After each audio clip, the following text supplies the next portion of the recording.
l'expression Dieu se souvient, c'est pas que Dieu t'a oublié, puis il se rappelle de toi. Non. Dieu n'oublie personne. Mais plutôt qu'il entre dans une phase d'action suite à une période d'attente ou d'observation. Dieu se souvient de toi au temps opportun. Donc, Zaka, qui veut dire Dieu se souvient, veut aussi dire se rappeler. Donc, quand Dieu se souvient de toi, Dieu se rappelle de ton adresse. C'est aussi ramener à l'esprit. Donc, à un moment donné, ton nom vient à son esprit. Et il regarde les projets qu'il a pour toi pour les exécuter dans ce temps opportun. Alléluia. Le souvenir de Dieu est une source de libération et de réconfort. Dieu se souvient de toi dans tes combats.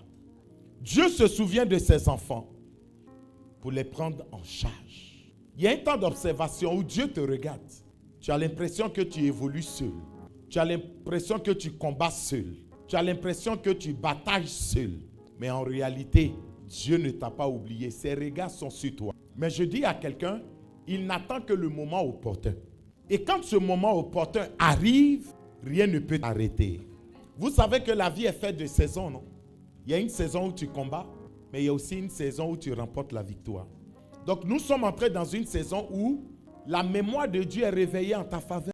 Le souvenir de Dieu se traduit par une action divine qui entraîne des résultats extraordinaires.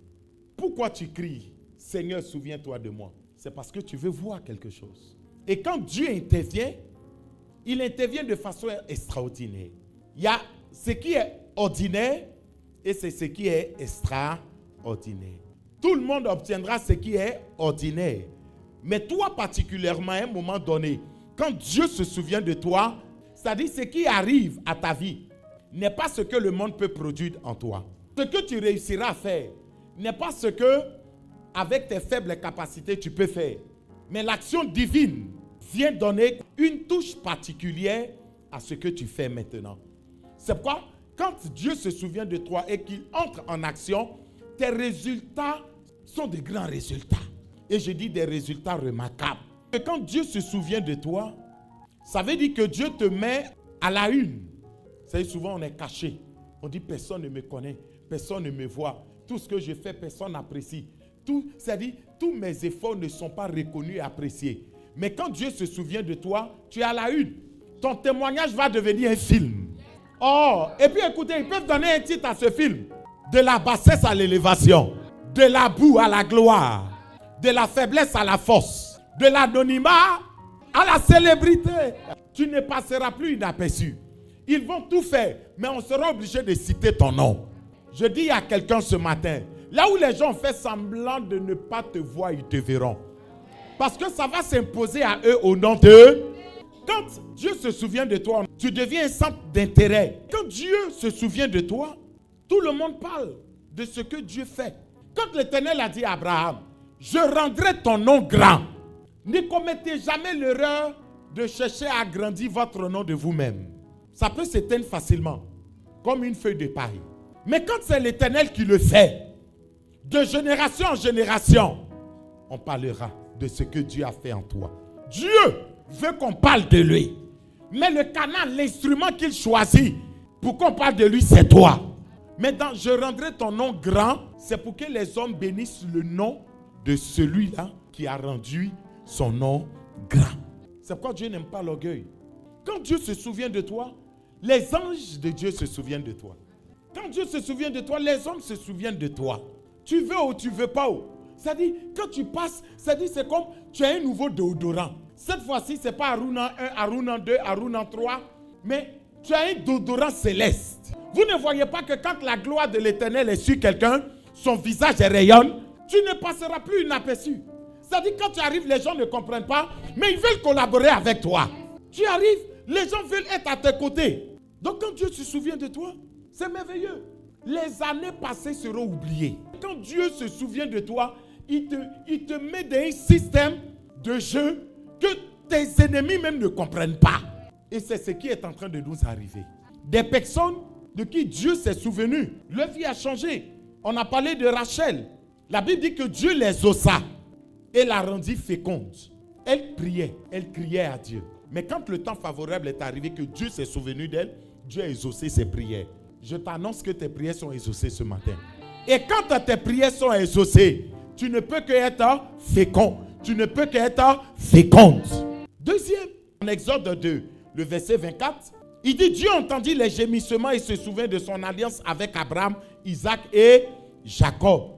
C'était pour apporter la délivrance à Israël. Abraham n'est plus, Isaac n'est plus, Jacob n'est plus, mais les descendances existent. C'est pourquoi je nous ai dit, selon ton alliance, ta descendance jouira de certaines choses qu'elle-même elle ne comprendra pas. Je vous ai dit de la même manière que beaucoup souffrent aujourd'hui des réclamations sataniques et démoniaques alors qu'ils n'ont pas participé au contrat.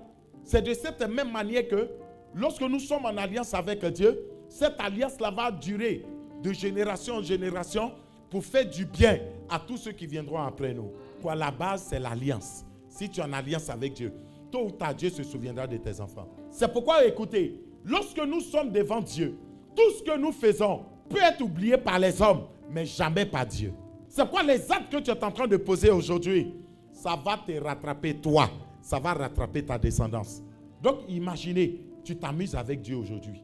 Hein? Tu fais les choses comme... Mais ça peut te rattraper toi-même dans tes vieux jours.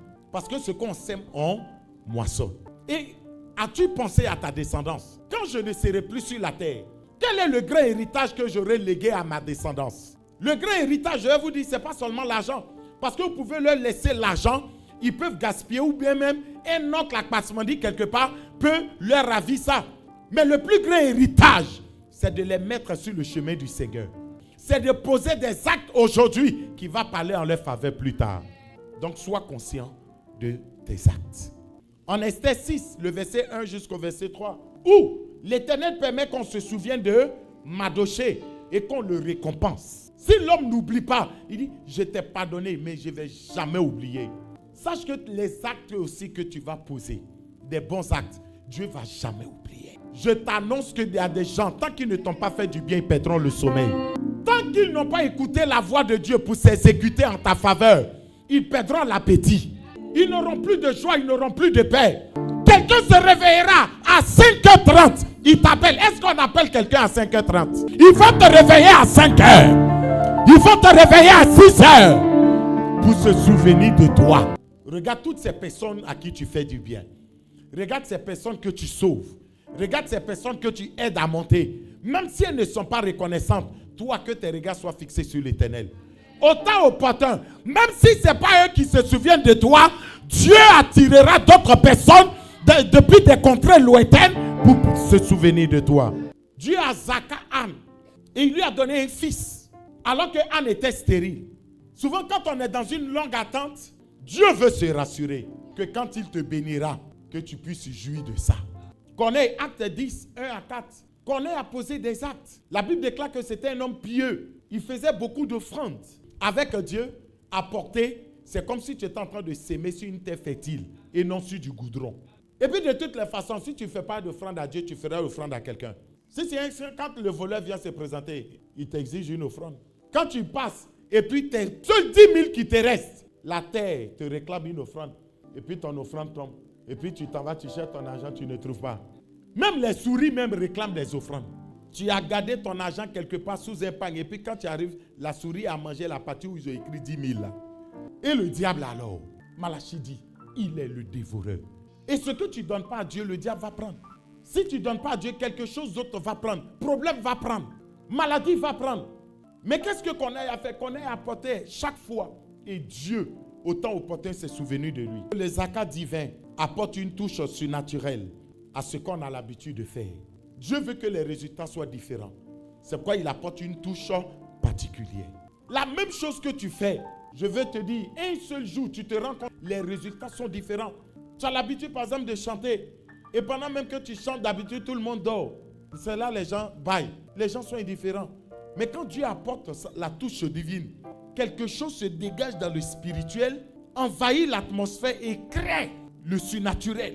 Et les gens sont attentifs, ils sont plus touchés. C'est la même voix, c'est la même personne, c'est le même cadre, mais quelque chose a changé. C'est pourquoi quand vous allez au travail, peu importe ce que vous faites, ne vous limitez pas seulement à votre sagesse humaine. Tout ce que vous faites, impliquez Dieu. Il vous donnera de faire les choses autrement. Et il vous donnera un résultat différent. Vous faites les mêmes choses, mais les résultats sont différents. Ils viendront te poser la question, comment as-tu fait? Et c'est là, tu leur diras, j'ai mis ma confiance en l'Éternel. En réalité, c'est moi que tu vois physiquement, mais dans le fond, je laisse Dieu faire. Je vous ai dit, ici, dans la vie, il y a une succession d'événements malheureux et douloureux. Quand Dieu se souvient de toi, tu entres dans un nouveau cycle. Le cycle d'événements heureux. Une succession de choses agréables. Le souvenir de Dieu apporte le miracle. Ce qui est impossible aux hommes, là, c'est ce que Dieu fait quand il se souvient de toi. Plusieurs veulent que Dieu leur fasse du bien. Plusieurs veulent que Dieu se souvienne d'eux. Mais maintenant, la question que nous nous sommes posée, quelle est la base? Ou bien sur quoi Dieu va s'appuyer pour se souvenir de toi? Dieu s'appuie sur quoi? Soit de 2 Rois 20, le verset 3, avec le roi Ézéchias. Ézéchias tourne sa face contre le mur et il dit une chose à l'Éternel. Il dit, Éternel, souviens-toi de moi. Souviens-toi de ma marche avec toi. Souviens-toi que moi, en tant que roi, quand je suis venu, j'ai aboli tout ce qui est idole, tout ce qui est adoration satanique, pour ne laisser que toi seul ton adoration. Le roi Ézéchias a réveillé la mémoire de Dieu.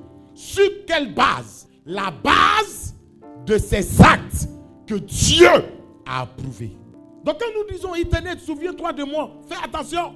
Si tu es quelqu'un qui vit mal avec Dieu, attention. Si tu es quelqu'un qui ne sait pas honorer Dieu, attention. Est-ce que vous savez même qu'à un moment donné, quand c'est chaud, ce n'est pas histoire d'Éternel, mon Dieu, mon roi, tu es grand, tu es fort, tu es puissant. Non. Tu dis, souviens-toi de moi, Éternel, parce que je t'ai toujours honoré. Donc sur quelle base, toi, tu peux t'appuyer pour dire, Éternel, souviens-toi de moi? C'est quoi, regarde, même ton service à l'église. Seigneur, souviens-toi que même quand il pleut, je viens te servir. Même quand il pleut, il neige, je suis à mon poste. C'est des bases sur lesquelles Dieu veut s'appuyer pour intervenir. Dieu ne s'appuie pas sur ta légèreté, sur ton indifférence, sur tes amusements. Dieu ne s'appuiera pas sur tes péchés, tes 400 coups. Non. Et là, s'il doit se souvenir de toi, c'est de t'allumer, c'est de te tuer, c'est de te maudire. Quelle est la base? La Bible dit que Dieu exauça Rachel. Exauça ses prières. Donc la prière est une base. Dieu se souviendra de tes prières. Si quelqu'un veut te décourager pour dire, il y a longtemps tu vas à l'église et puis tu pries trop. Et toi-même qui pries là, tu vois quoi? Tu gagnes à toi. Dis-lui qu'il y a le jour du Seigneur. Et ce jour-là, tu seras la une. C'est quoi? Ne te laisse pas distraire et décourager par quoi que ce soit, ni même par qui que ce soit aujourd'hui. Parce que ta manière de t'engager avec Dieu, de servir Dieu, d'honorer Dieu, Dieu prend acte. Et il s'en souviendra un jour. Là où tu ne t'attends pas, le meilleur dribbleur c'est Dieu. Là où le diable même ne s'attendra pas, c'est là que Dieu se réveillera en ta faveur. Dieu voit ce que tu fais. Dieu sait ce que tu endures. Mais si c'est pour lui, persévère. Un temps arrive où tes larmes seront essuyées. Dieu se souvient de nos jeûnes. Dieu se souvient de nos prières. La base solide, et je l'ai dit la fois dernière, la première base sur laquelle Dieu s'appuie pour se souvenir de nous, c'est notre alliance avec Jésus. Parce que ton sacrifice, même sur la terre, ne sera jamais plus fort que le sacrifice de Jésus à la croix pour toi. Donc Dieu va s'appuyer sur quoi pour te visiter? Sur l'œuvre de Christ à la croix que tu as acceptée. Et ma prière est que la grâce de Dieu te réclame pour changer les choses en ta faveur. Amen. Que quelqu'un dise, Éternel, Zaka, souviens-toi de moi.